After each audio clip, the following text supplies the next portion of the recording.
Okay, if we are live, I believe we are. So I would like to welcome everybody to our next episode of 100 Years of the NFL. This is our first ever streamed podcast on YouTube tonight. I had a bit of a hiccup on my Facebook page over a couple of weeks ago, but tonight is going to be really fun. Just myself and Billy McGee here tonight. We're going to delve a little bit into the NFL, the NBA tonight, and we'll also with the World Cup coming up right before Thanksgiving. We'll certainly delve into that a little bit as well. But Billy, thank you for taking some time tonight, and if you're ready to talk sports, I'll actually give you the floor first if you want to state what your thoughts are.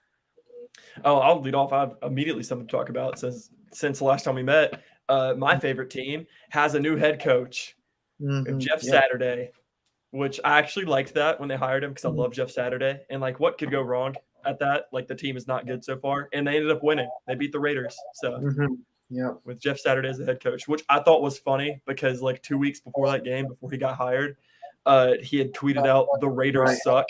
So he tweeted the Raiders suck, and 2 weeks later he beat them. It serves Josh McDaniels right. I mean, I was watching a Derek Carr's press conference, and I couldn't help but feel really hard for him, knowing that he advocated for Devontae Adams to be there, but just the same way as it happened in Denver, it just feels the same way that it's happening with that Raiders organization right now, and especially the comments by Mark Davis even afterwards showing his support for McDaniels and just say, like Rome was not built in a day. I'm like saying to him, you haven't been relevant since Rich Gannon was your quarterback. I know Derek Carr was your quarterback in 2016, and he led them to that postseason before he got hurt. And That then was also last against year, us when that happened.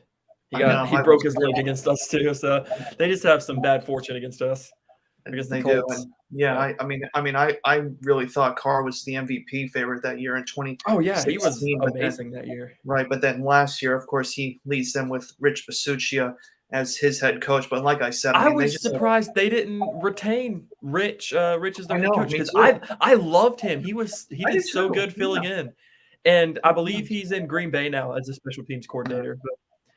And it's Kind of not like sucks. they went and got someone that's proven. Josh Right. McDaniels has been a head coach before, and he was bad. Yeah, and like I said, I mean, I just saw through it when he was there in Denver, really just kind of rotating out that offense that Mike Shanahan had built up in his last few years before they let him go. So Yeah, I yeah. think I saw something where the Broncos started like 6-0 or something, Mhm. or 7-0 under McDaniels, and then they got caught videotaping opponents' practices. And Mhm. since then, his head coaching record is 7-24. Yeah, I mean that season in particular, I think they finished 8-8. I think in his first year in Yeah, 2009, they never finished with a winning season under him. Yeah. yeah, because I think I've seen I saw like a YouTube video like comparing like turnarounds and stuff, and I think that there was in that same year, I forgot what team it was, started like 0-7 and finished 8-8, and the Mhm. Broncos started 7-0 and finished 8-8, Yeah, just which is yeah. it just kind of seems that to serve Josh McDaniels right. I was a fraud in him when he rejected the Colts job, and Frank Reich eventually hired on him there. But just certainly McDaniels is real pickle right now in Vegas. His players aren't playing hard for him right now, and I'm not certain how the rest of their season is going to play out. But certainly they are probably going to be the last place team in the Yeah. AFC West, which is kind of surprising considering, how Denver has looked sloppy this year. They haven't really fixed their issues, and the Chargers have kind of shown a little bit of weakness as well. I saw that last game against the San Francisco 49ers, and granted, it was against San Francisco, one of the better defensive teams, but Herbert certainly did not look his best in that matchup against San Francisco last weekend. Yeah, Herbert has I mean, he's shown he got what? He got a rib injury, I think, but he Yeah, hasn't been what week two. we expected this year so far. It's going to be interesting to see how that AFC West kind of plays out over the next few weeks with playoff standings here.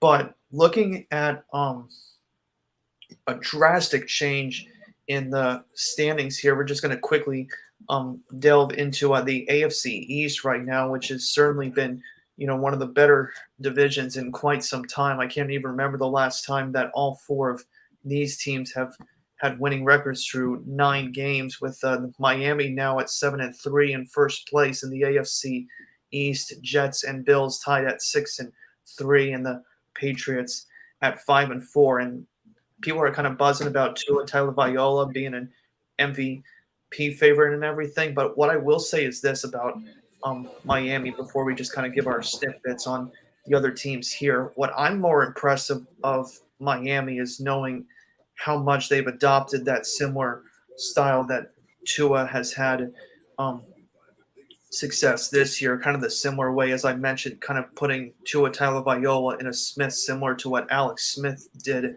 in San Francisco, in Kansas City. It seems that Mike McDaniel's operating that same way, and certainly Tyreek Hill, Jalen Waddle, and Mike Gesicki have been huge in that offensive attack for Miami so far this year.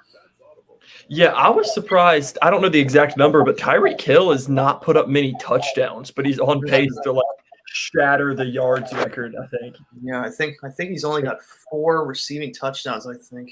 Which is surprising because he has me too, 1,100 yards. Or he's not on pace. He was on pace to shatter it, but I think he had his last game sort of set him back a little bit because he only had 44 yards in his last game, but through 9 games, he had 1,100 yards. So he was on pace to get 2,000 yards. Yeah, 4 receiving touchdowns, and Jalen Waddle has 6, and Gesicki has 4. So, but between them, they got 14 receiving touchdowns between them. But you want to talk about probably one of the craziest finishes to a game that I've ever seen, especially kind of like with the catches. What a catch that was by Justin Jefferson in that Buffalo Bills game, kind of saying to Stephon Diggs, who had probably a really great catch earlier in the game. He was saying to Stephon Diggs, hold my beer, when he caught that one-handed catch and just pulled it straight down. And I was like, how in the world did he hold on to that ball? It's one of the most impressive catches I've ever seen. I think that's even better. I mean, I know people have said this, but I think that's better than Odell Beckham's catch. I really do. I think that's certainly better than his. With the coverage on him, Odell had a clear path to the ball and was being pulled back. Justin Jefferson stuck his hand into coverage to catch that ball. Mm-hmm. That's crazy. And certainly Minnesota has, started out really strong as well, 8-1, and really in full control of that NFC South right Kirk now. Cousins has looked pretty good too. Mm-hmm. They have. Mm-hmm. So, kind of just seeing, the other divisions, kind of just trying to see other big storylines here. Certainly this is going to be a big week right before Thanksgiving. Let me just try and check the matchups for this week, for week 11. That's what I'm trying to pull up here. What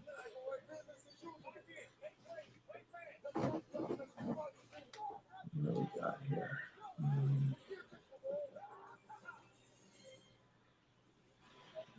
The official start of winter, 34 days away. But tonight, we have a preview.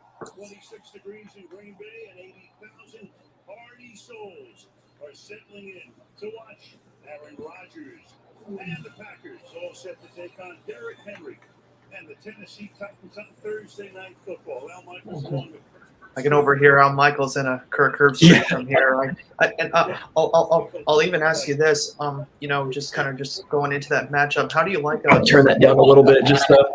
Oh no, you're fine. Yeah. I don't want it to be too loud. I'll turn it a little bit, but sure. But it just what I was going to ask you. I was talking about somebody about this the other day. Do you like that duo on Amazon Prime with Michaels and Herbstreit? I think they've done a really good job this year. Yeah, I actually really like Kirk Herbstreit on pretty much anything he does. So I do too. I like him doing NFL because most of his stuff's usually college. Mm-hmm. Yeah, I certainly like. Yeah, it's nice to see him do NFL too. So I kind of like his point of view a little more than Chris Collinsworth's. Actually, I kind of think he's a little more kind of like analytical, or just kind of knows what these guys kind of brought in college, especially some of the recent players that have had success. So he certainly has a different take there. But yeah, just looking at the big games this week, though, of course, Tennessee and Green Bay matching up tonight, kind of going through the 1 o'clock games here. Jets and Patriots will certainly be a good one at 1 o'clock. Of course, the Philadelphia Eagles will be playing your Colts, Chicago, Atlanta, Commanders and Texans, Rams, Saints, Browns, Bills, Panthers, and Ravens. So, of course, I'm trying to see how this will stack up as well. Certainly with the NFC East, as I mentioned last week, certainly I think Philadelphia certainly showed some mortal, sense, in that game against Washington. When I saw Quez Watkins catch that diving pass and then get straight up and then gets the ball punched out, I said, that's, a turnover that you just can't have in that situation. And Philadelphia just essentially never recovered for the rest of the game. And that division has gotten really, really tight over the last few weeks, with the Giants just one game behind them in that division. Yeah, and then with the missed face mask call, that was brutal for them too. Because Goddard, yeah, I don't know how long he's injured now. I don't know how long he's out for, but he could miss a significant amount of time because of I kind of saw even, and it's like even his helmet got turned. There's no avoiding like the play itself because he did face mask him, but like to miss the call on that too, right? Yeah. And I kind of didn't understand, like they were saying as well. I don't know who it was, Buck or Aikman, were talking to the official who's with them. They kind of said, they need to make face mask penalties, a thing back in New York. But I'm like, just the refs have screwed so many calls this year, from that call on Grady Jarrett with him throwing Tom Brady down, and certainly some other controversial calls so far. But I'm just saying, don't put controversial calls in the big games. Like we've seen that recently too, with that phantom pass interference call in that Rams and Saints NFC Championship game a few years ago, and certainly that offsides call in the 2018 AFC Championship as well between Kansas City and New England. Just I'm just saying, just get rid of the controversy come postseason time, because if you're willing to screw a really great Super Bowl matchup or a matchup of anything, don't let it come down to a controversial ending like that. Yeah. But I do point this out every time I see it. That call on Grady Jarrett was a makeup call, because the play before was pass interference and they didn't call it. True. That is right. But yeah, just kind of seeing how the rest of these divisions stack up, though. Baltimore and Cincinnati just kind of going at it right now, with Cleveland and Pittsburgh distant in the AFC North. Certainly Tennessee has opened up a bit of a lead in the AFC South. Kansas City now the new number 1 seed in the AFC West after Buffalo had that for a few weeks. But gosh, I'm just seeing the AFC right now. I mean, if Miami stays healthy, and seeing, if the Bills can kind of right the ship, I just don't see this as an easy path for Kansas City this year in the AFCs come postseason time. I mean, even if, say if the 6 or 7 seeds are weak, I mean, like I mentioned, Buffalo's probably going to be a wild card team. Jets could easily make it in as well. And then, certainly Cincinnati and the Chargers kind of bidding for that last wild card spot. But I don't see it coming easy for Kansas City come postseason time if, the same teams kind of match up as far as the 7 seeds go. This is not going to be easy for Andy Reid, I think, this year. Yeah, and then I don't think it'll happen, but there's the possibility of having the Browns in there too. But I think they haven't stayed afloat long enough until Watson is able to play for them. They're 3-6 right now, so I don't know. I'm certainly not in Deshaun Watson's biggest interest right now. I mean, he hasn't played in 2 years, and I'm just certainly thinking that it's not going to be, easy for him to mold into that system, especially after Brissett has been their quarterback for all this time. But certainly, Cleveland's hands have been dirtied so far this offseason, and certainly they're kind of heading into a bit of an uncertain future in just terms of my thinking. But that might be a conversation for another day. But kind of switching just to the NFC East, like I mentioned, though, so far the division leaders here: Philadelphia, Minnesota, Tampa Bay barely holding on, and of course Seattle kind of showing a little vulnerability with that loss to Tampa Bay last week. But you know, certainly again, just another stacked um, wild card here with good teams. San Francisco's heating up right now, and Giants and Dallas will hold the other two here. But just kind of seeing how Philadelphia kind of played in the NFC East. Who do you kind of see really as probably your favorite in the NFC right now through 9 weeks? Because just especially after seeing what Philadelphia did against Washington, a lot of people are kind of questioning how they performed in the second half this season, because certainly that has been their kryptonite so far this season. Well, I mean, I still think that Philly's the best team there, because looking at the standings of it, there's only 3 records that stand out, and it's the Eagles, Giants, and Vikings. And the Vikings loss is what was the score of that? Yeah, I know it was Philadelphia. It was a 24-7 loss to Philadelphia. Yeah. So I don't know if they are to the point where they can just go out there and they would go out there now and compete with them. So I don't really know with that. And then I just think that the Eagles are a better team than the Giants. The Giants confuse me because they're not a bad team, but they shouldn't really be 7-2. 7-2. I know. Yeah, so if I had to dissect those matchups that they had early this season, really looking back on it, they should have probably lost to Green Bay in London when that game came down to that end. Because I remember when Green Bay was about to go in, they basically avoided that running game late with A.J. Dillon and Aaron Jones. And you essentially look what they did against Dallas last week. They just ran the ball right down Dallas's throats. And when I was saying to Green Bay, I'm like, that was your formula for success. Run your offense through A.J. Dillon and Aaron Jones. You got Christian Watson. You got Romeo Doubs. I know Doubs is out with an injury now, but by no means am I not defending Aaron Rodgers by saying this. But, at some point, you got to be able to call your own plays if you're a quarterback in the NFL, especially I know that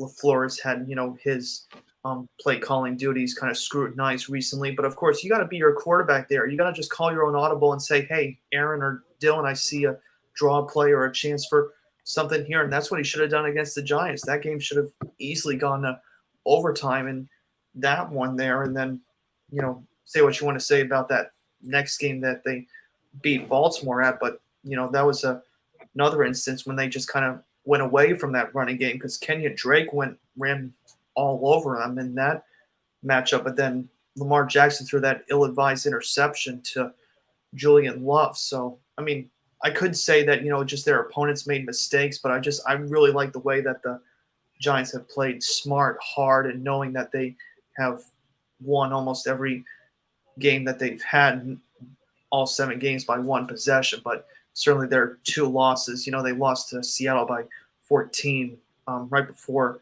the bye week, and then just lost to Dallas only by 3, I think, on Monday Night Football in week 3. Yeah, it's weird because they've only scored 14 more points than their opponents, but they are 7-2. I know. If you see 7-2, usually looking at the other teams, the Eagles at 8-1 have scored 79 more points than their opponents, and the Vikings at 8-1 have scored 35 more. Mm-hmm. And then or even looking more, I didn't even realize this either. The Dolphins, they probably sort of fit in the same category as the Giants. They've only scored 11 more points than their opponents, and they're 7-3. Miami's defense has been a little suspect this year. I think it's the opposite ends of the spectrum because I think it's Miami's giving up the points and scoring a lot, but with New York, they're holding people to not a ton of points. Of course, certainly Miami has got the better talent right now, and that's kind of what I'm really kind of tasking for Joe Shane come the next NFL draft in 2023, because a lot of people are kind of saying about between Daniel Jones and Saquon Barkley right now how their contract situations are going to be here one person that I was talking to recently, I think they said probably one of the wisest moves they could do is if they franchise tag Barkley and then maybe just sign Daniel Jones to a 3 or 4 year deal and then just see what you have of him in a few years. But it will be interesting to see how that plays out over the next few years and especially over the next rest of the season. I mean, certainly you got 7 more games to go for this season along with everybody else, but it's certainly going to be a interesting month of December come playoff and postseason here.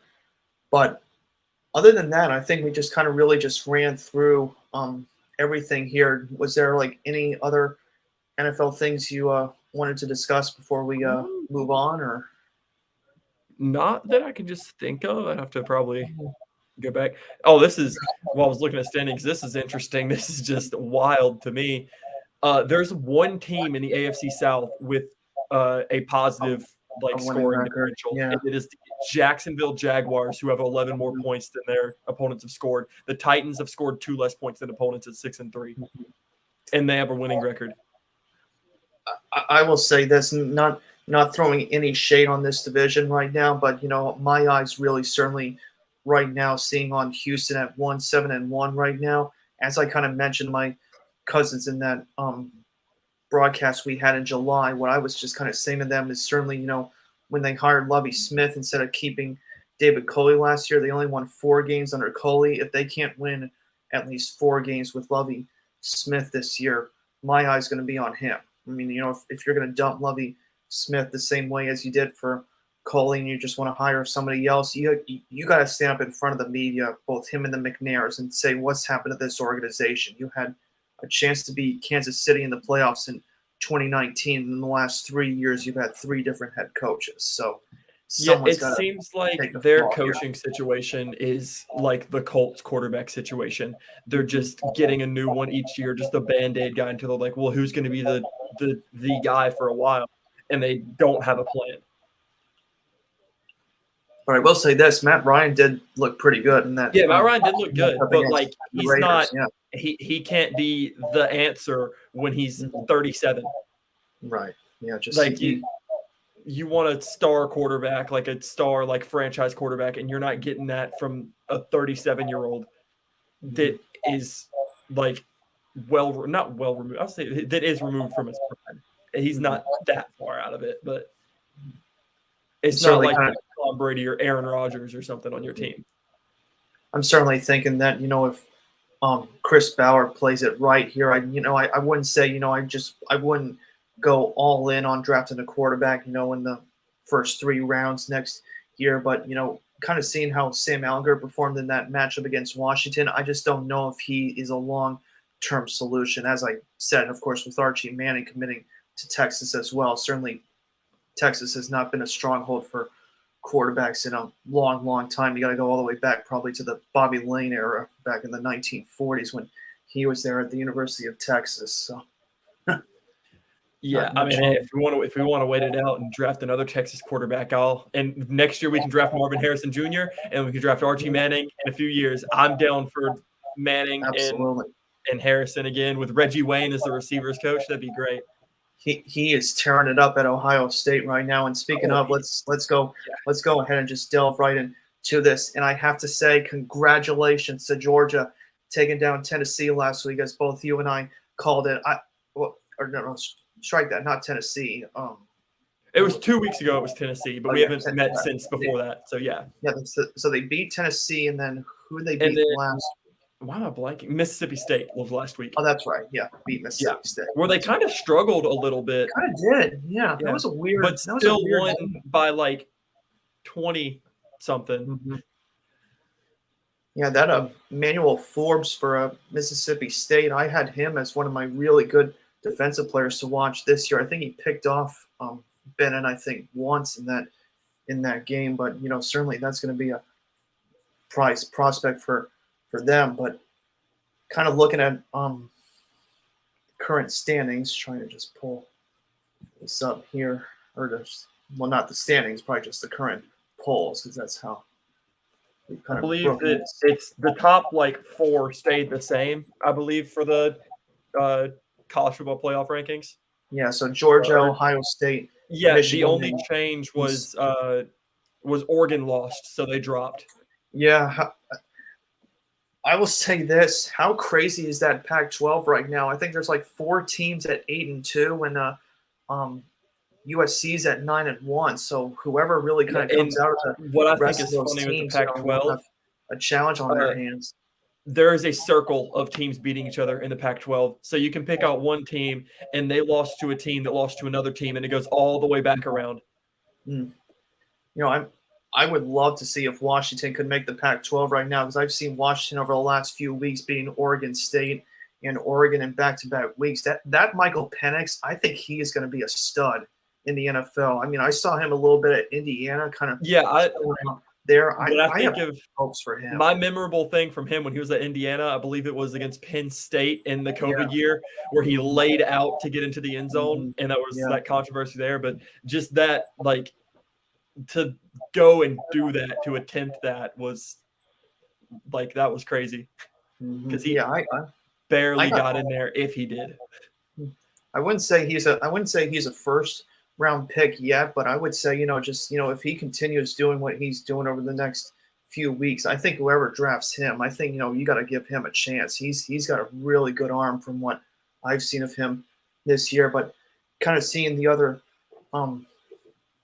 top 25 teams as well, kind of underneath, of course, Tennessee at number 5, LSU, of course, with that huge win against Alabama 2 weeks ago. And I was so happy when that game came down the way it did. Nick Saban kind of, getting a little ahead of himself in that overtime game. And I kind of said, you got to roll the dice almost a little bit come overtime, because I had a feeling that they might go for 2 when Brian Kelly sent those guys back out there. But that was just a really bold call, and that worked out for LSU. I was really pulling for LSU to pull out that win, and they pulled it out in overtime. And they're sitting really nice now at number 6. So I'm just saying, any faults with that huge game against Ohio State and Michigan.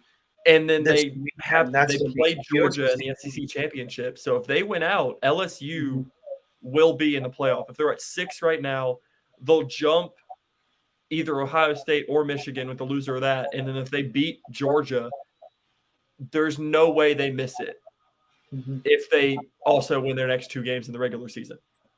I don't think they got enough to beat Georgia from. Oh no, I don't think they're nearly enough. They got blown out at home by Tennessee, who didn't. The score looked somewhat close against Georgia, but Tennessee never had a chance against Georgia in that game. They don't really have a chance against Georgia, because even though it's supposed to be a neutral site, that game is an hour away from the University of Georgia for the SEC championship. That's not a neutral site. And certainly I will say this: TCU wasn't as high powered in that game against Texas. They only beat them 17-10. That was an ugly game. When I was just watching their highlights in that one, I was surprised how much Max Duggan struggled in that matchup, and that just kind of lowered it a little bit. If I was a draft expert, just kind of seeing the way he performed against them, it just kind of lowered him a little bit. Just kind of looked a little shaky against the Longhorns, but it's kind of seeing back in the AP poll right now. As I mentioned, I would love to see if TCU and Kansas State would be that matchup for the Big 12 championship game. Trying to see here. Tulane, of course, that was a big loss for them, losing to UCF last week, kind of going down to 8-2. And as far as the rest of them go, just kind of sell them in the. I think North Carolina should be higher than 13. I agree. Yeah.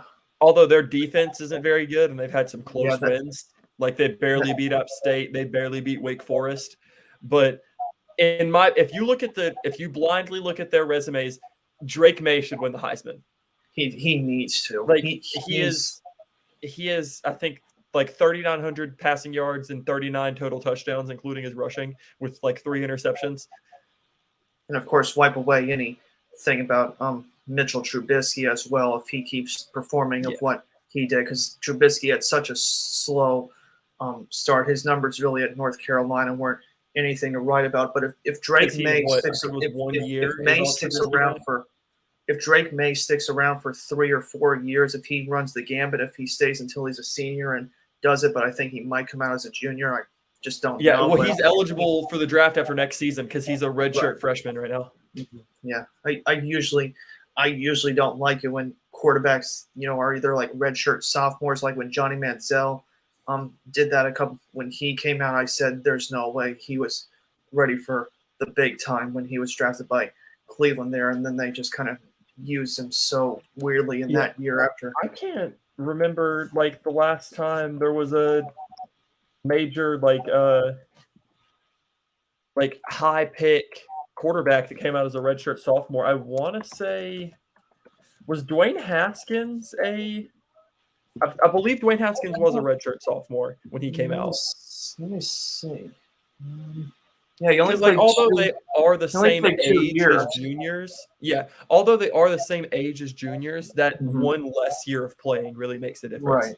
Yeah. Yeah, he only played 2 years, and that was just when his sophomore campaign was unbelievable with 50 touchdown passes and 8 interceptions. But Drake May might do that for UNC this year. He could. In his redshirt freshman year. I would not mind. Which I would be more okay with that as opposed to, because like the thing with Haskins, like he had really just the 1 year like as a starter. He threw 57 passes his redshirt freshman year. But if that's completely a different scenario than what we'd have with Drake May. Drake May is looking like the best quarterback in the nation as a redshirt freshman. So if he can look like a top 3 quarterback in the nation for 2 consecutive years, you take him like probably first overall. Which it'd be him or Caleb Williams is probably what it would be for next year. But we're getting ahead of ourselves. We're thinking about next year's draft. Right. But but Drake May is that good where you can go ahead and talk about that.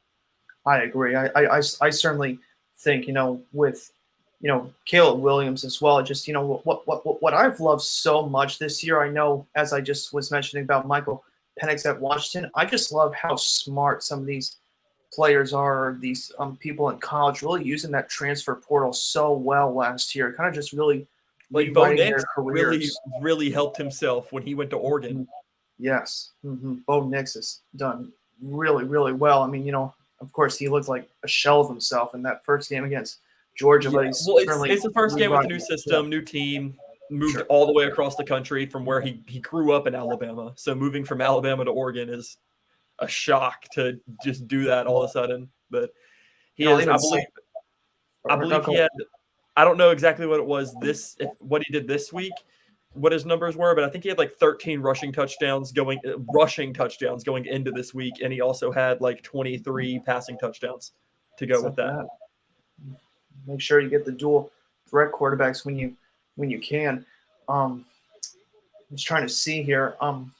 What was that thing I was just thinking about? When kind of going back to Oregon, I was surprised, at how when Mario Cristobal took over at University of Miami, I almost thought that, that would have been a slam dunk for him. But Miami in the ACC this year, as kind of fast as they started. Miami is not good. They have just kind of been a huge question mark for me so many years in a row. I mean, they are far cry from when they were dominating the Big East at the turn of the century, when they were just going through.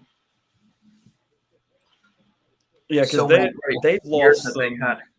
they've lost some questionable games this year, like when they lost to Middle Tennessee State by 14. Right, exactly. Yeah, just like that's an unacceptable one. Then to lose by 42 to Florida State. Yeah, and then they have to play Clemson this week. So Let's chalk up for a loss there. Yeah, I'm just kind of seeing some of the rest of the matchups this week. We were kind of talking about that. Georgia playing Kentucky, kind of Stetson Bennett and Will Levis this year. Will Levis I get people are saying that he might be a first-round draft prospect. He's been going into the year. I can see it. He has really regressed. He has. I mean, he's been beaten up. I mean, I get people say he's behind a bad offensive line right now, but I just wouldn't take the risk of, getting a guy that's just been banged up as he has been this year. It's just been a nightmare for Kentucky's offense this year. Their offensive line is not played good at all, and that's putting it nicely. Yeah. So, and Yeah, then just kind of there's seeing. what are Or we have? about- We have USC versus UCLA this week. That's That going to be should be huge. fun. That'll be a fun huge one.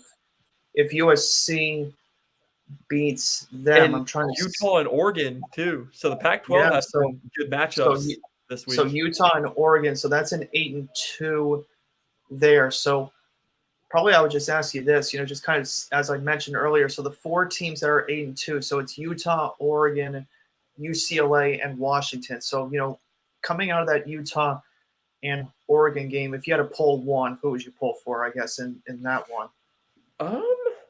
I mean, I'm gonna pull for Oregon because I really like Dan Lanning. I do too. So I want him to do good with his first ever head coaching job. I agree. Yeah, I mean, I love Utah as a program itself, but certainly Utah's just been a pest in that Pac-12 for so long. I know Oregon's starting to finally climb up the ranks a little bit, but that will be a challenging one. That's going to be at 10:30 on Saturday. I'm just disappointed with Utah because they really should only have one loss, but they blew it to Florida in one when Cam Rising threw it directly at a defender. Still don't know. I still know who he was looking for when he threw that pass, and of course, I think they missed. Same thing with the Vikings-Bills game this past week. Who was Josh Allen looking at when he threw that interception in overtime? Right. 2 interceptions from Patrick Peterson. Yeah. Right at him. Seeing some of the other ones here. Texas Christian will play Baylor. That'll probably be an easy win for Charlotte plays Louisiana Tech. Oh, we have a new coach too at Charlotte. Oh yeah. I forgot his. What is his? I'm trying to remember his name. He's from Michigan. I heard about that the other day. Trying to find it. Yeah. Biff Poggi. Peter Rosamando, I guess is. No, the one that I think that's their interim or whatever. The one they hired is Biff Poggi from Michigan. Oh, okay. So they've already hired. They already went through the interview process and everything, and they're okay. What I was gonna say, what was his name or? Biff Poggi. It's spelled Poggi. Poggi.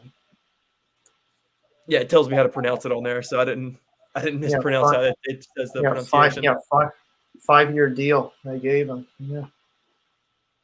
And he's coming over from undefeated Michigan. There you go. Yep. Hopefully, kind of get maybe he can turn the Big 12.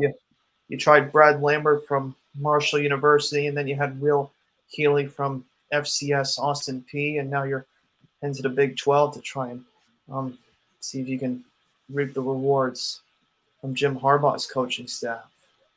Yeah, Peter Rosamando was the interim coach. He was the O-line coach before. He's the interim coach right now. Yeah, he was the O-line coach for the past 2 years at Charlotte. Mm-hmm. Yeah, and then he was same position at Vanderbilt the year before that.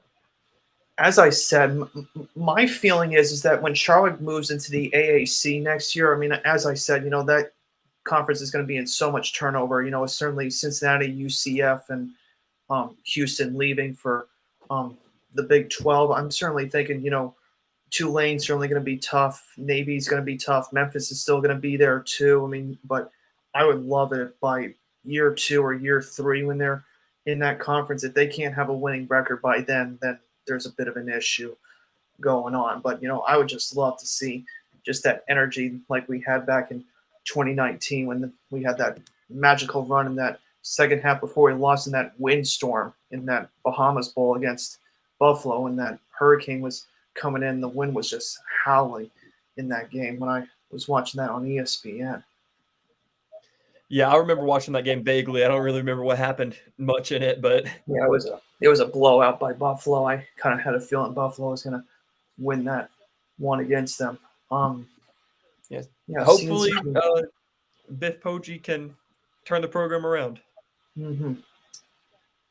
Yeah, seeing some of the how long he's been. I actually want to look into that. How long he's been coaching for? Because it says he is 62, so he has probably been coaching a while. I would imagine, yeah. Oklahoma State will play Oklahoma as Oh, well. he coached at a high school for almost 20 years before being an Wow. analyst at Michigan in 2016. I just bring, a little bit of that freshman, trying to see, kind of get big on recruiting with using that pedigree. Yeah, so his most of his coaching career has actually been at the high school level. So his first year he was the assistant coach at the Citadel, and then he went right into a coaching at Gilman School, and I believe that it is that a I think that's a high school. It just says high school, and yeah, so it's it's a private school. So I think that's like all levels of school there. So. And then he's coached there from 88 to 95 as an assistant, and then took over as the head coach from 96 to 2015. Before he was hired at Michigan. He joined Michigan as an analyst, and then he left Michigan the next year to go to St. Francis Academy High School and was their head coach from 2017 to 2020. And in 2021, joined Michigan as the associate head coach, which is what he currently is before he will take over at Charlotte. I wish him the best. Certainly, a lot for those high school coaches. I just love, especially like when it comes to people like that. What I love is just especially like when a coach is, goes through the ranks. And this is throwing no shade on Jeff Saturday when they hired him. I watched Bill Cowher make his statement of what he said about Jeff Saturday on CBS Sports during that pregame when he was saying that why didn't you hire John Fox or why didn't you give the job to somebody else on the Colts coaching staff. I understand the recruiting rule has been a mess in the NFL. I know some teams have tried to take advantage of it, but you just have to hire a coach, I think, who, is smart enough to understand that, knowing that they've gone through the ranks or knowing that they have like some sort of name cachet. And I know that was what Jeff Saturday had, but the thing that I throw at it as well is like when San Francisco hired John Lynch as their GM, and then they hired Kyle Shanahan from Atlanta. I mean, I was kind of skeptical to see how that would work, but certainly John Lynch has done an exceptional job as San Francisco's GM, and Kyle Shanahan has been in charge of their schemes ever since. And that's been another turn success. So, I mean, that's just my 2 cents about it. But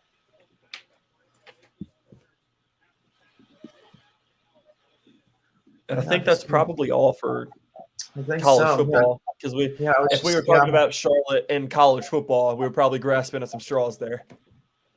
Yeah, I'm interested to see kind of how the rest of the things work out. I kind of caught a little bit of that MAC action on a Tuesday and Wednesday, kind of seeing some of the players in that conference. I think the University of Ohio leads their division, and Toledo lost one to a Bowling Green a couple of nights ago. I'm got a friend of mine who used to be at I think he went to the University of Bowling Green, and he's a big fan of them, so he was probably happy about that. But probably once it gets closer to bowl game time, then we'll kind of see how that plays out. That'll be fun to watch for me here.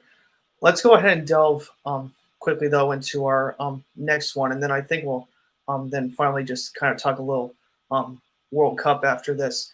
Kind of just briefly going into the NBA quickly. I'm kind of glad that my Knicks have turned it around after I laid into them with my Stephen A. Smith take on our last one here. I'm not going to do any Stephen A. Smith here tonight, but I love the effort against Denver the other night. But certainly some teams are starting the pecking order right now. Boston's teamed up right now at 12-3, and kind of been a strange start for the Western Conference right now. I know Portland's ahead at 10-4, and the number 1 seed there, but only Utah's the only other 10-win team. But you have at least like 10, 11 teams that either have 7 through 9 or 10 wins so far in that Western Conference. Kind of been a tightly stacked conference so far in that Western start for the NBA. Yeah, we can keep talking about the Western Conference. I don't want to talk about the Eastern Conference and what my team is doing right now because we are terrible. I don't know what Steve Clifford's been thinking about with Charlotte starting out as badly as they did. I mean, I'm not going to. It really didn't help not having LaMelo, and he got injured again last night. Same ankle, stepped on a fan's foot, rolled it. So who knows how long he'll be out for?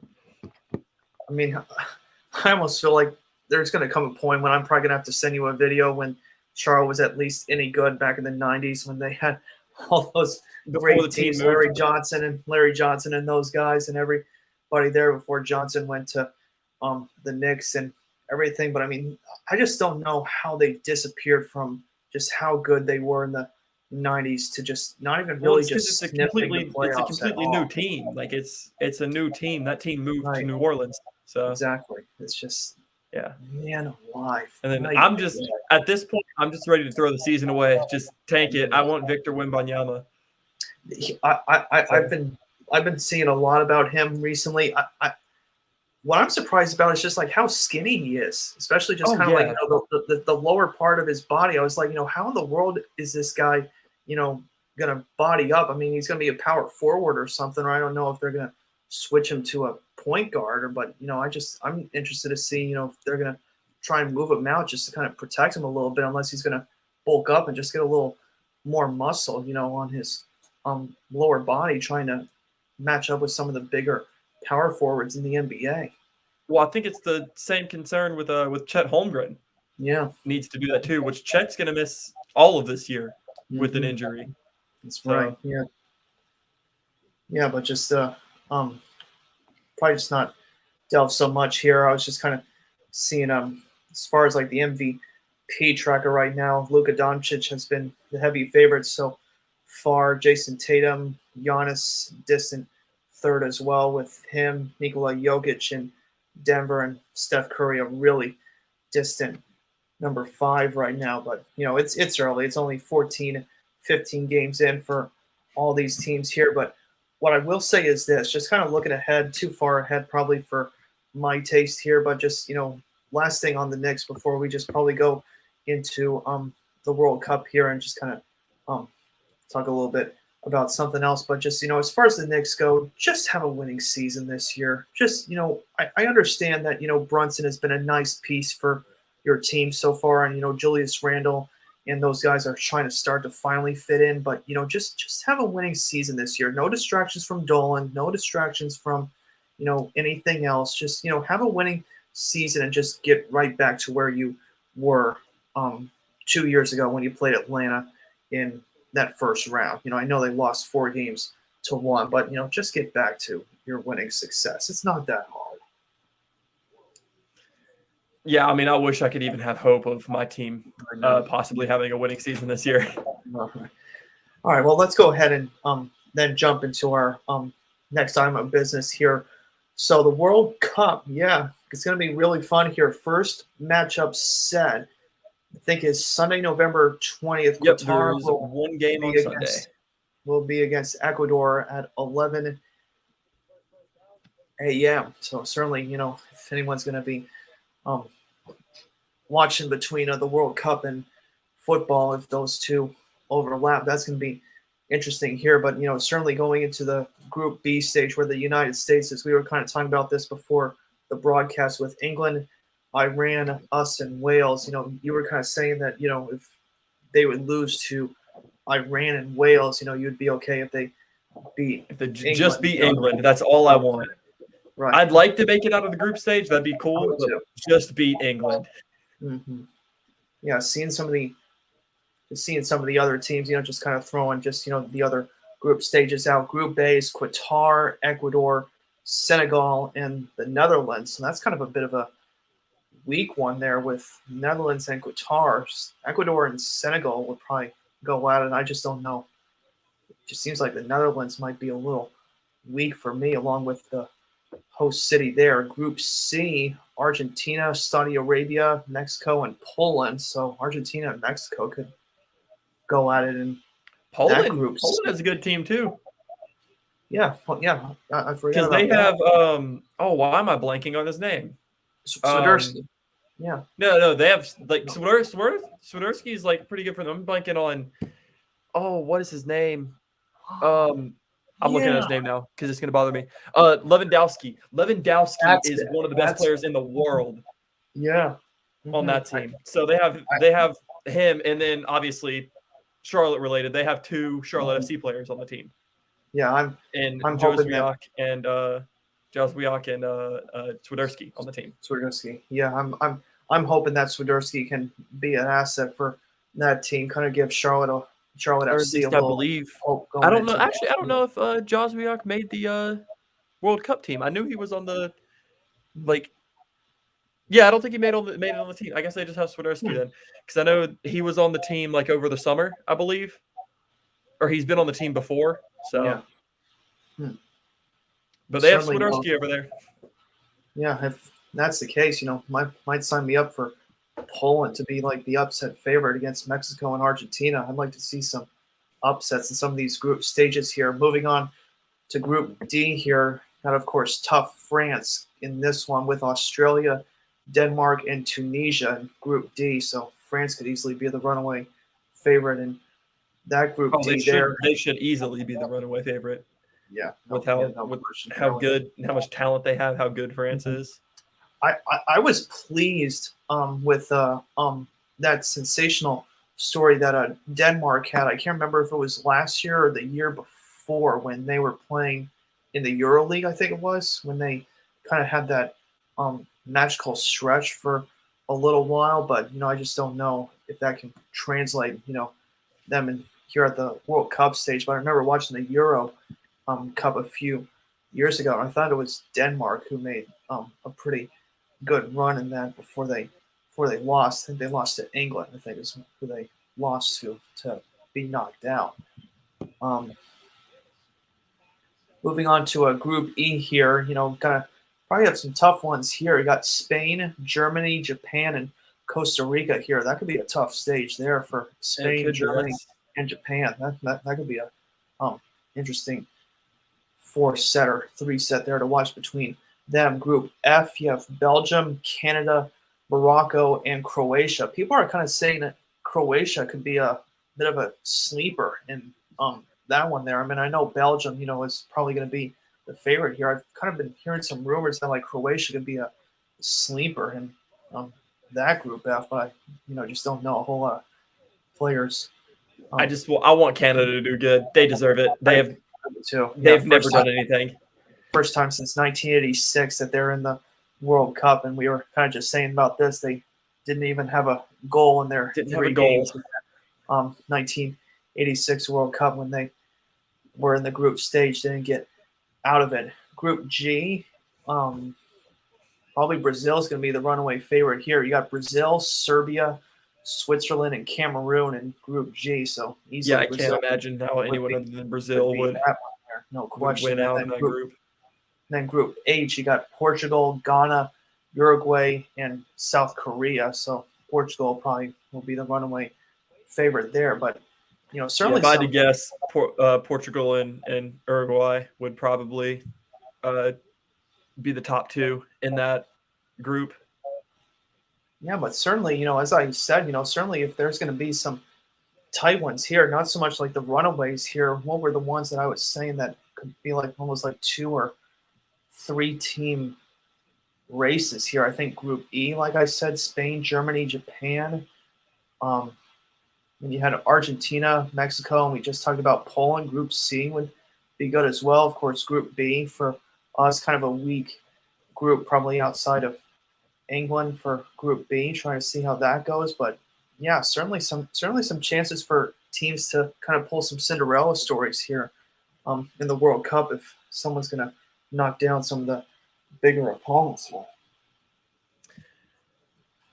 Should be interesting, especially it's interesting time. It's the middle of the season for like the Premier League and all the big leagues over there. It's in the middle of the season since they moved it to the winter for this. So yeah, just kind of seeing here after that Sunday matchup against Qatar and Ecuador. Then on Monday, we got three games here. England will play Iran at 8 a.m. Senegal will play the Netherlands at 11 a.m. And then the United States will play Wales at 2. It's kind of seeing, at least just like through Thanksgiving week, what the matchups would be for the early group stage. Just hate this when I can't see the all Yeah, of on Tuesday at 5 a.m., we have Argentina playing Saudi Arabia. Saudi At Arabia. 8 a.m., it's Denmark versus Tunisia. Hmm. At 11 is Mexico and Poland. At 2 That'll is be a good one. France and Australia, and that's on Mhm. Tuesday.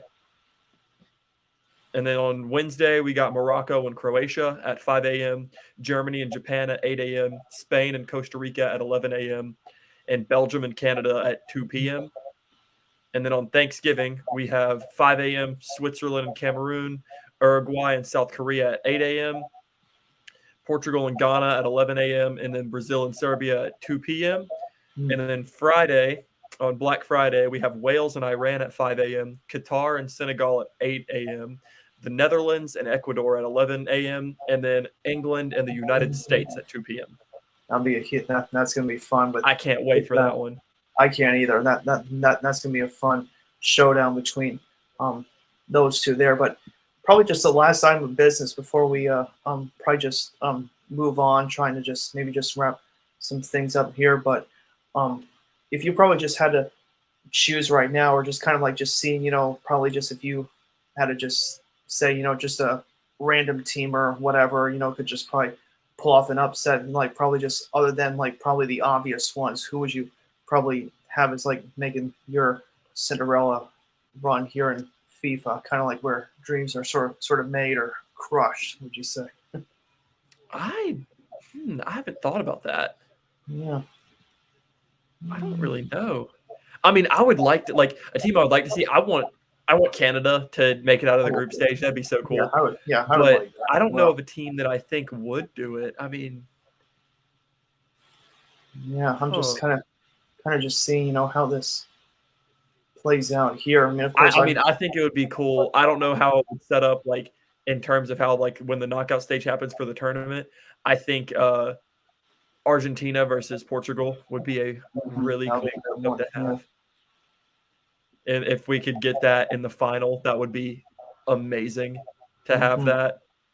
Because I mean, what would be better than Messi versus Ronaldo in both of their last World Cups? I was just gonna see here, just kind of just looking up sort of just like a little bit of the um history here of the um World Cup.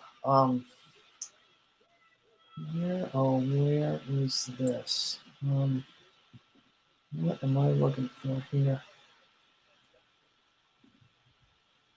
So yeah, so the first FIFA World Cup was back in 1930 when Uruguay hosted it. And of course, the last one was in Russia. Um, And then in Brazil before that. yeah. Just kind of trying to just see here just a little bit of the.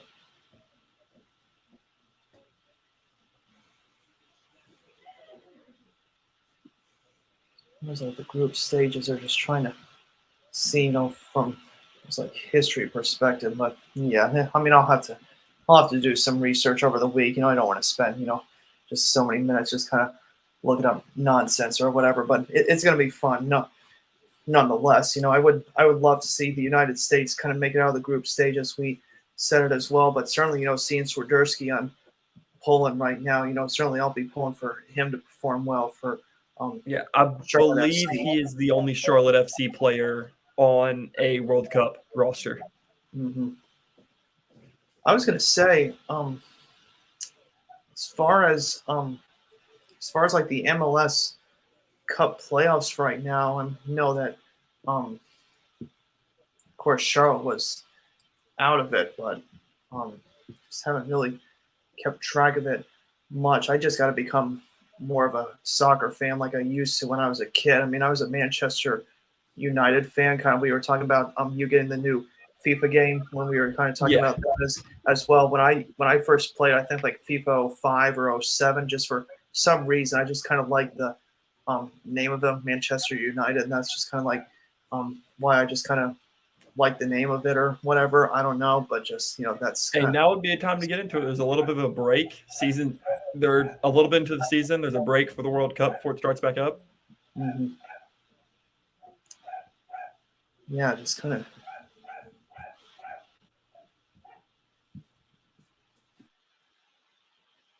Okay, so I guess the champion was the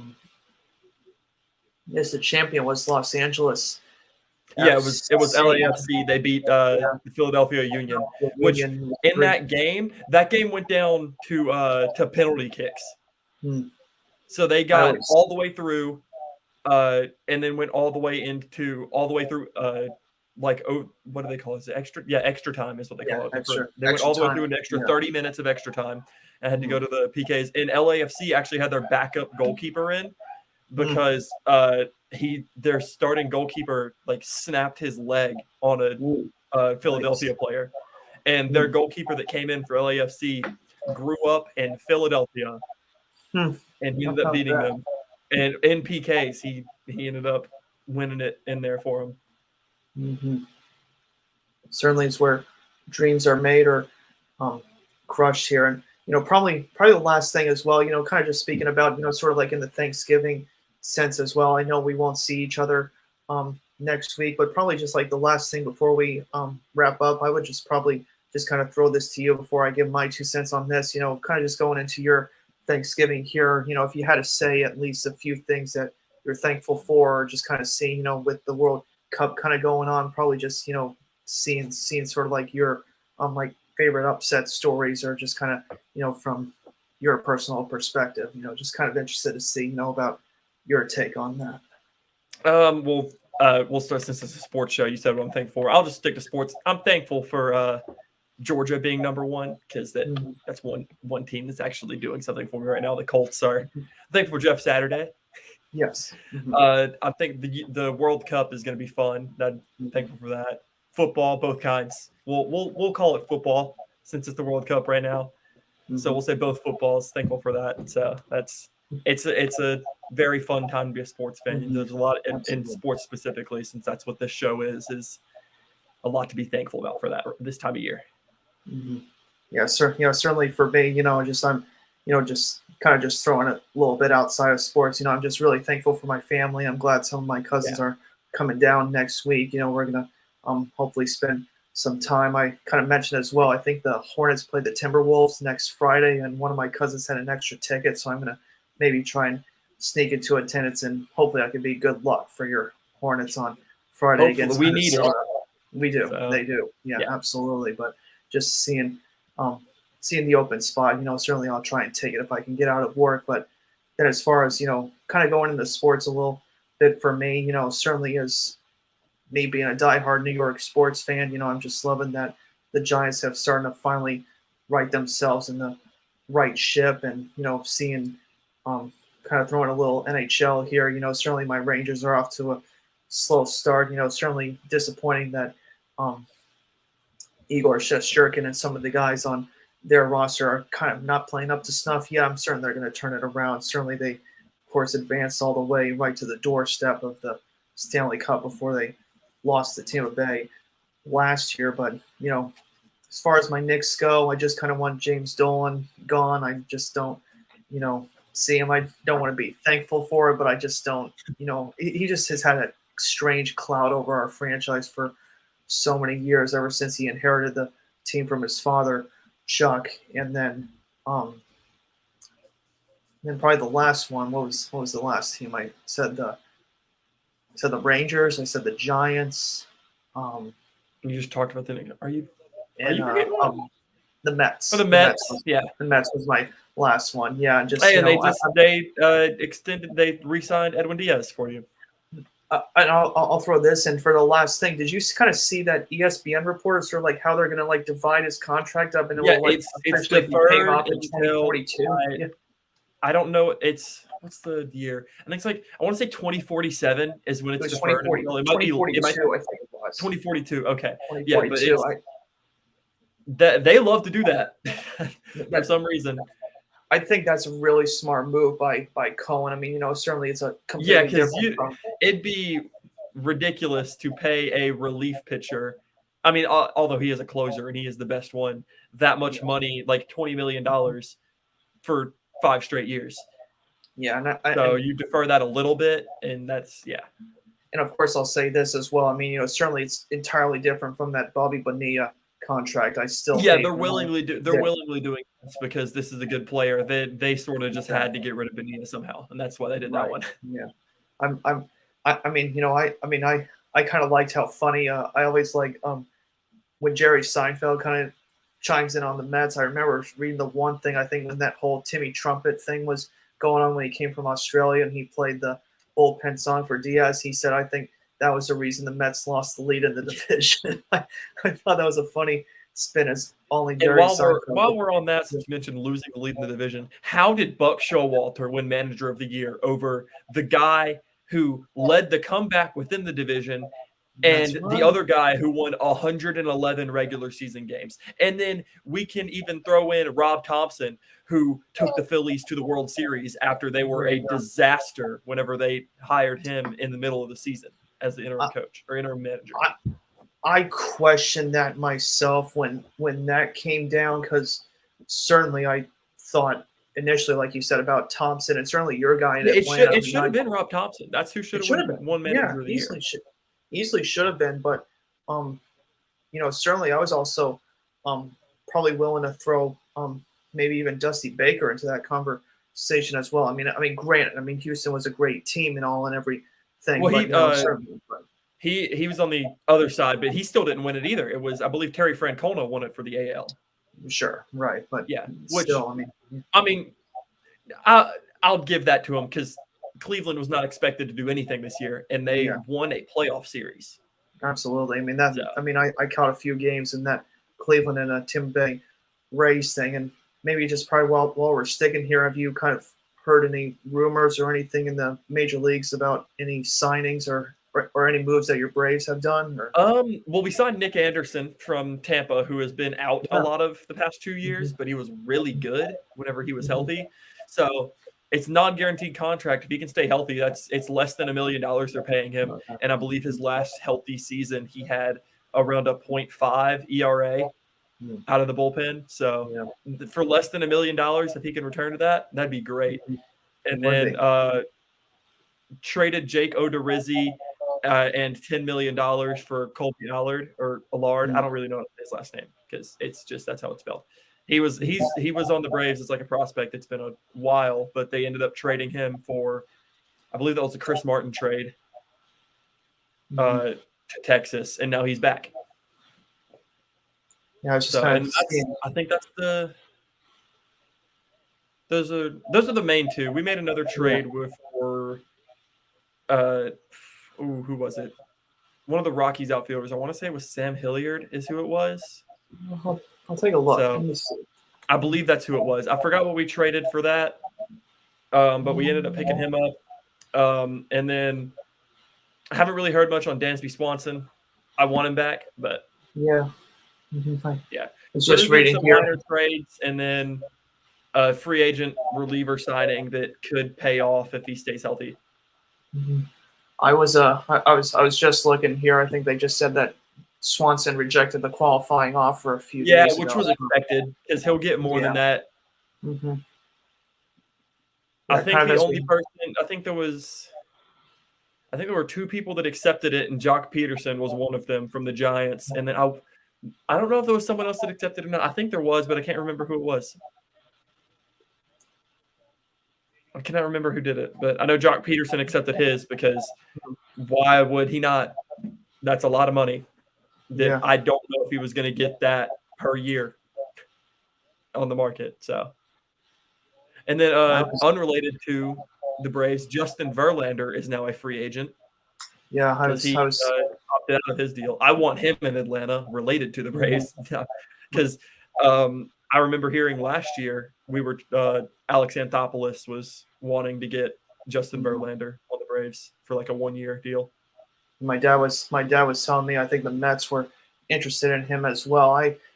I would probably just stand pat. I like Scherzer and DeGrom right now. I Well, mean, certainly DeGrom has Taiwan. to. I Yeah, believe he did opt out of his yeah. contract. He ended because I believe It's that's what he wanted to do, and apparently he has expressed interest in with the mutual interest with the Rangers. yeah. I heard So about that, but they need pitching. So yeah, which that Texas could is really help desperate. them because they have Jack Leiter coming up, and Mhm. who's some of their other top ones. I don't think Kumar Rocker is ready for next year, but he's there. Um, Owen White, and they have another higher end pitching prospect. But if you have DeGrom there, he could really help them out. Certainly, yeah, and I'll even say this: last year, there were a couple of times when I saw the Texas Rangers play. I thought their offense was legitimate enough, but certainly, I mean, as we said, their Oh pitching yeah, wasn't just it a better nightmare be for them. legitimate enough. They spent $500 million on their middle Yeah, infield.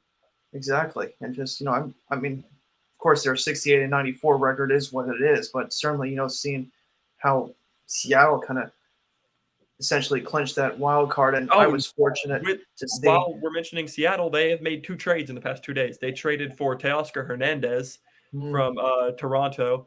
They traded Chris Flexen and I forgot who the other person was they traded in there, and then they traded away Kyle Lewis today. hmm. Let me see. I'm trying to just pull up here. So the Mariners traded Kyle Lewis to Arizona for Cooper Hummel from the D-backs. Um, And then yeah, I cannot remember who else the Mariners traded for Teoscar Hernandez. It no, was it was or sorry, no, I don't know. I was thinking Flexen because that was rumors around Flexen. Flexen was not traded. Sorry, he's still there. It's Eric Swanson in a or Eric Swanson Adam who's a reliever Macko. in Yeah, Mako. I remember yes. seeing rumors before it happened that they were going to trade that Flexen could be involved, but Hmm. Yeah, and I was trying to um, just kind of see some of the other news as well. Kind of as we mentioned as well, I kind of noticed that Paul Goldschmidt won National League MVP. Congrats to him, and even then though Aaron Judge won the American League MVP.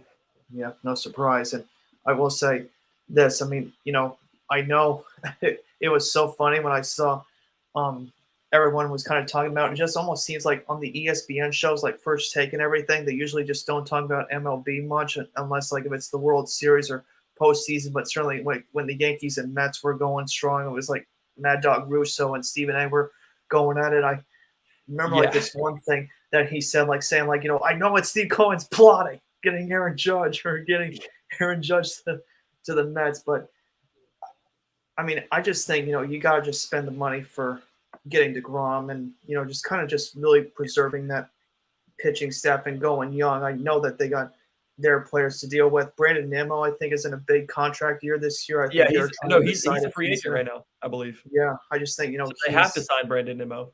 I agree. Yeah, they got to get him. And Well, um, because who else is going to play center field for you? I know no one. I mean, I mean, He's by far the best free agent option. I like the So way that Sterling. I like the way that Starling Marte played right field last year, but I yeah, just I don't don't think think he's he needs to be got in the center speed, field. He and needs to stay in right field. I just don't think he's got really like the speed or the coverage anymore to play center field like he used to when he was with Pittsburgh. So, but yeah, um, I think that's probably going to do it as far as the Yeah, big there news. hasn't been much But news for baseball yet, as the free agency hasn't really gotten going. yeah, it'll be interesting to see how Yeah, we'll meet they're each other. they just now, I believe yesterday or 2 days ago, set the 40-man rosters to protect from the Rule 5 draft. Yeah, I think I just saw that Atlanta left a lot of players unprotected for that Rule 5 draft. I think I said there was like 35 or 36 players Well, you unprotected. can only protect 40 of them. They have to be on your 40-man roster to Okay. be protected. So, Okay. Yeah. yeah. It'll be interesting to So see I know how. they DFA'd a couple people. They DFA'd Guillermo Heredia, which is sad. Love Guillermo Mhm. Heredia, but yeah. And then somewhat related, he's kind of washed up now. Jason Hayward was granted his release from the Cubs, so I would love him back in Atlanta. That would be cool. I was not the biggest Hayward fan, and neither was my grandfather when he was there. I know he kind of was a bit of a supporting staff in that 2016 run to the World Series that they had, but I just kind of thought he was a little over the hill when he was there, and Yeah, they paid him a lot of no, money too.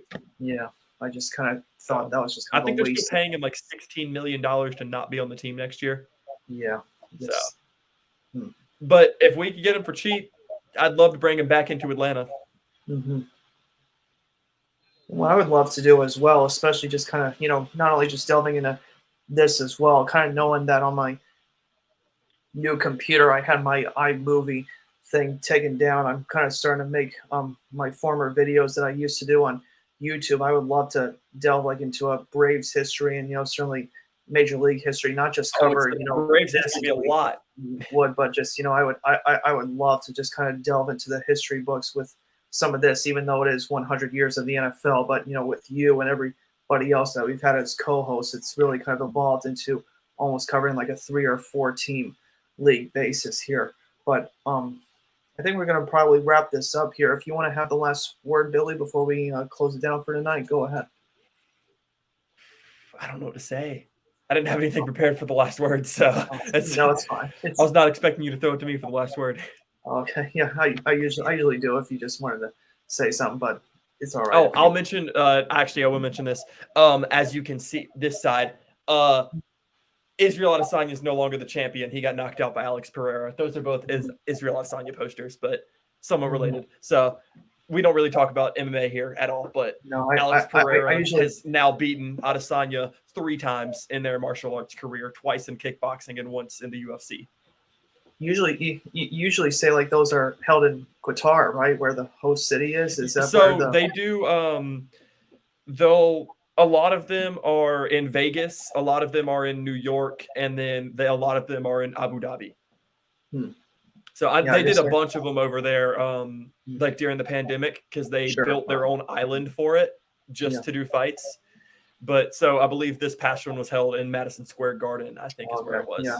So world's most famous arena, at least, Yeah. Dylan probably pays a Alex Pereira versus Israel Adesanya, and Pereira knocked out Israel Adesanya in the 5th round.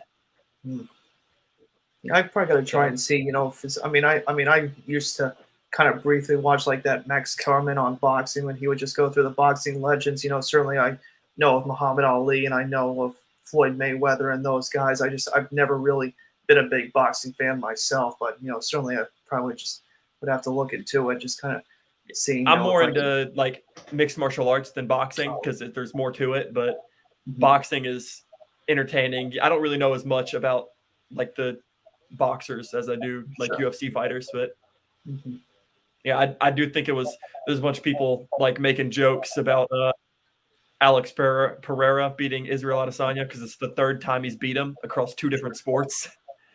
So people are making jokes like if he switches to a different one, Pereira's going to follow him and beat him there too. Well, all right, but probably I'll just wrap this up with closing statements here. Thank you all for joining us here for our first live streamed episode here on YouTube. Next Tuesday, my co-host Griff Barlow will be back, and I'm going to try and convince some of my cousins to join us. Hopefully, Billy, after Thanksgiving, we will try and hopefully meet the week after and try and catch up on college football and the NFL and the rest after we meet after Thanksgiving. But we'll have rivalry weekend for college football is going on next week, so that should be fun. Absolutely, and seeing how the championship games play out afterwards for there. But certainly have a great Thanksgiving, everybody, and thank you for tuning in tonight. And I will see you all next Tuesday night for our next episode. Have a good night, everybody.